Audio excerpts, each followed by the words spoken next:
So 2 games are done and dusted for the Rugby World Cup quarterfinals. We now know in one of the semi-final fixtures it will be the All Blacks taking on Argentina, but there is still an uncertainty around the semi-final on the other side of the draw. England versus Fiji, the winner of this contest will go on to face the winner of South Africa versus France. But in this video we will be doing a preview for the upcoming game between the English and Fiji. Of course they have already played this year and it was the Fijians got themselves the victory there, but we will start by looking through at the starting lineups, also looking at the key players for these two sides, their previous World Cup fixtures, and then at the end a prediction of what we feel the score will be. But starting with the English starting lineup, it is Ellis Genge in the front row alongside Jamie George and Dan Cole. Not a lot of changes for the English in this 4-pack overall. In the lock and jaw, it is Maro Itoje, and then number 5 Ollie Chisholm was able to score the first try of the contest up against the Samoans. Then in the loose forward trio, Courtney Laws,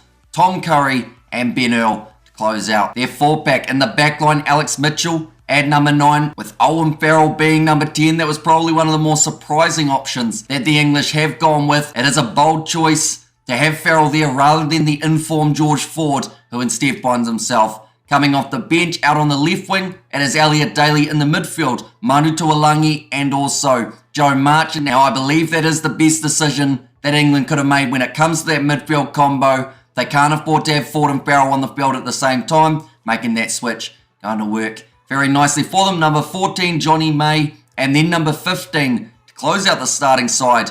It is actually Marcus Smith, so a complete change, although we have seen him play 15 before in that game up against the Chileans. But the key players for the English, looking through at that back line, I believe Manu Tuolangi in this game, he's going head-to-head with Joshua Tuisova, so a huge amount of power across those two individuals. But if Tuolangi can match Tuisova, or at least match him to the best of his ability, it might help the English build some sort of momentum. Also in that back line, someone who needs to have an impressive game will be Marcus Smith. He'll be put under a lot of pressure by the Fijians, as they are normally able to get quite a few line breaks throughout a fixture. But the benefit for Marcus Smith is if Fiji kick the ball away aimlessly, he has that counter-attacking opportunity. Could be very dangerous indeed. And then the last man to look out for in the starting lineup, I would go with Ben Earl. He's had a solid performance throughout this Rugby World Cup, always boosting team morale, and I wouldn't be surprised if he is shouting his head off in this quarterfinal. But looking through at the Fijian starting lineup, number 1, Ironi Maui, number 2, Tavera Ikanaveri, so coming in for Sam Matavesi, who will instead be off the bench. And then number 3, it is Luke Tangi in the locking jaw. A little bit of a reshuffle due to injuries for the Fijians. Number 4 is Soana Silasila, and number 5, Albert Tuisui, who has found himself coming off the bench in the last couple of games. Instead now gets himself the start in the loose forward trio, going back to Lakima Tangi Valu at number 6 after Deria Langi did get that chance in last week's game up against the Portuguese. Number 7, it is Lavani Botia, an absolute key for the Fijians. And then at number 8, it is Viliami Mata in the back line. Number 9, they have gone with Frank Lamani, and number 10, Vilamoni Botitu. So actually sticking with the same combination as they did have in that game up against the Portuguese. Now we do have to remember the Fijians lost that game. One of the reasons being they weren't quite able to hang on to the ball,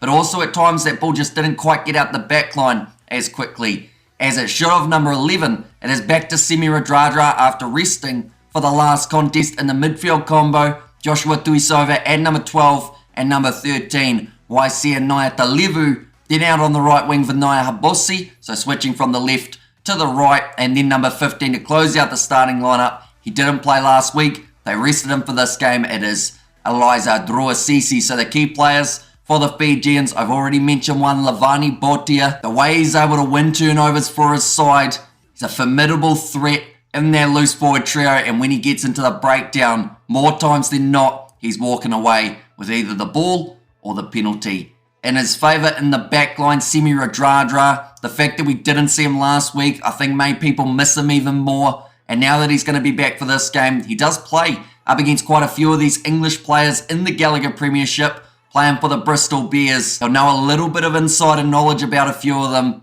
We'll be looking to exploit those opportunities. And then the last man to watch out for, I believe, is Tavita Ikanaveri. Now, they have been struggling a little bit at line-out time with Matavesi, but Tavita Ikanaveri for the Fijian Drua, he is extremely solid. Also has a brilliant running game alongside those line-outs, so I'm looking forward to seeing how many meters he can make in his head-to-head with Jamie George. But looking through at the previous fixtures for these two sides, we will start with England. Their first game in the Rugby World Cup, they were able to win up against the Pumas, 27 points to 10. Now, in that game, they did not score themselves a single try. They were able to get themselves 3 points on 9 different occasions, including 3 drop goals from George Ford. Their second game was up against the Japanese. They did win it comfortably, 34 points to 12.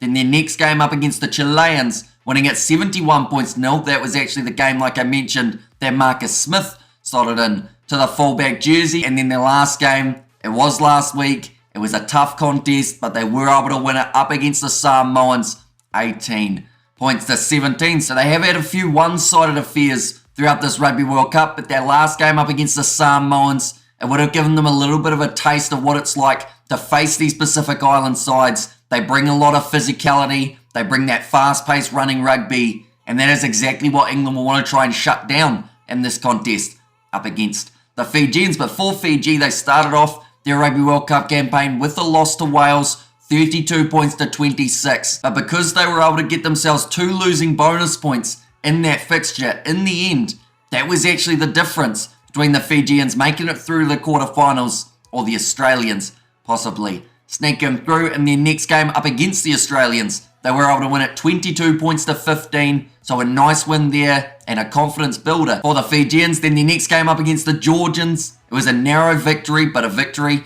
nonetheless, 17 points to 12. And then their most recent fixture up against the Portuguese, Portugal winning at 24 points to 23. Their first win ever in a Rugby World Cup competition. So the difference between these two sides, England winning their last game by 1, Fiji losing their last game by 1. So both having very close games in the last round of the group stages could lead to quite a close game here. And I did actually mention about it a bit earlier on, but 30 points to 22, that was the score the last time that these two sides played.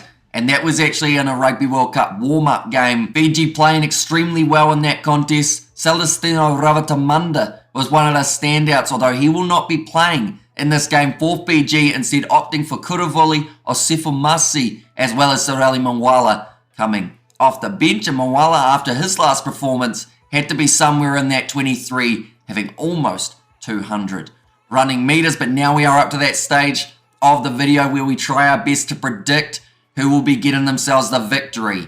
Now, from the last 2 games that we've seen, both sides from the Southern Hemisphere that came into the contest as underdogs were able to get themselves the win, which means that Fiji's chances, I feel like, have slightly gone up that little bit more heading into this contest compared to maybe if we had seen Wales and Ireland win those first 2 games of the quarterfinals. For the English, I feel like there's a few bold calls that they've made, including Owen Farrell at number 10, Marcus Smith at 15, but I think George Ford later on in the game will give them that little bit of an edge that will help them throughout the later stages. But for the Fijians, if they go out there and play the way that we know Fiji can, this could be a high scoring fixture, and maybe even Fiji repeat history and pull off yet again another upset. I'm going to say, as awesome as it would be to see the Fijian passion continue throughout this Rugby World Cup, I know for everyone it seems to be that Fiji are their second team,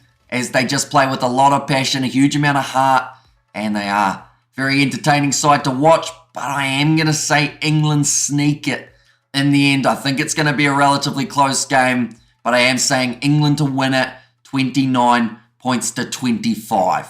Winning it by 4. So relatively close to the score in the All Blacks versus Ireland game. I can see it being relatively high scoring, as these two sides, when they get that free-flowing rugby going, can be a lot of points scored in a hurry. But do let me know your score predictions in the comments down below, ladies and gentlemen. We will be live on the channel doing the commentary for this match, so also be sure to check that out. But if you did enjoy, be sure to leave a like and subscribe to the channel, and I will see you all for the next one.